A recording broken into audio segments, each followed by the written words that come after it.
നിങ്ങളെ മറ്റൊരാൾ എങ്ങനെ ട്രീറ്റ് ചെയ്യണമെന്ന് നിങ്ങൾ ആത്മാർത്ഥമായിട്ട് ആഗ്രഹിക്കുന്നുണ്ടെങ്കിൽ അവിടെ ആത്മാർത്ഥത ഭയങ്കര ഇമ്പോർട്ടൻ്റാണ്. കാരണം അവനവനോടുള്ള ആ സത്യസന്ധത അവിടെ നിലനിർത്തിയില്ലെങ്കിൽ അയാൾ ഇങ്ങനെയാണ് പെരുമാറേണ്ടതെന്ന് ഞാൻ എൻ്റെ മനസ്സിൽ വിചാരിച്ചിട്ട് ഞാനൊന്നും ചെയ്യാതിരിക്കും.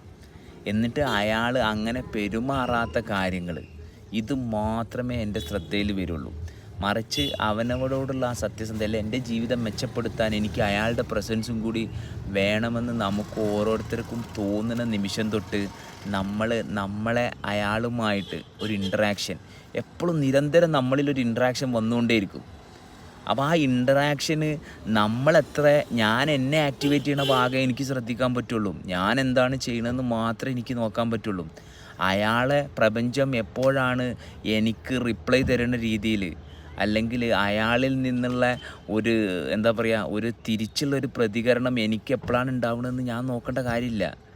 ഞാൻ നിരന്തരം പ്രവർത്തിച്ചുകൊണ്ടിരിക്കുന്ന അവസ്ഥയിൽ എനിക്ക് എത്രമാത്രം എന്നെ നന്നായിട്ട് തിരിച്ചറിഞ്ഞിട്ട് ഇൻറ്ററാക്റ്റ് ചെയ്യാൻ സാധിക്കുന്നുണ്ട്. കാരണം ആഗ്രഹിച്ചത് ഞാനാ. അപ്പോൾ ആഗ്രഹം വർക്ക് ചെയ്യണമെങ്കിൽ അവിടെ ഒരു ബന്ധമുണ്ട്.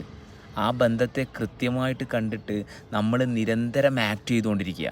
നമ്മൾ ആക്ട് അക്കോർഡിംഗ്ലി. കാരണം നമുക്ക് അവസരങ്ങൾ തരുന്നത് നമ്മൾ ഉണ്ടാക്കുന്നതല്ല. കാരണം നമ്മളെ ജീവിച്ചുകൊണ്ടിരിക്കുന്ന ഭാഗത്ത് ഒരാളുമായിട്ടുള്ള ബന്ധം വേണമെന്നുള്ളത് പ്രപഞ്ചത്തിൻ്റെ കൂടി ആവശ്യമാകുമ്പം നമുക്കതിനുള്ള അവസരങ്ങൾ വരും.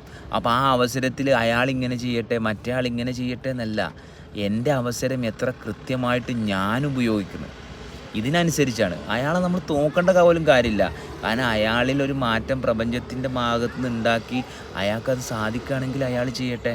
അതുവരെ നമ്മളല്ലേ തിരിച്ചറിഞ്ഞത് ഇങ്ങനൊരു ആവശ്യമുണ്ടെന്ന്. ആ ആവശ്യത്തിനനുസരിച്ച് നമ്മളെ കൊണ്ടുപോവുക. അപ്പോഴാണ് നമ്മളെ ജീവിതവും ജീവനും എല്ലാം മെച്ചപ്പെടുന്നത്.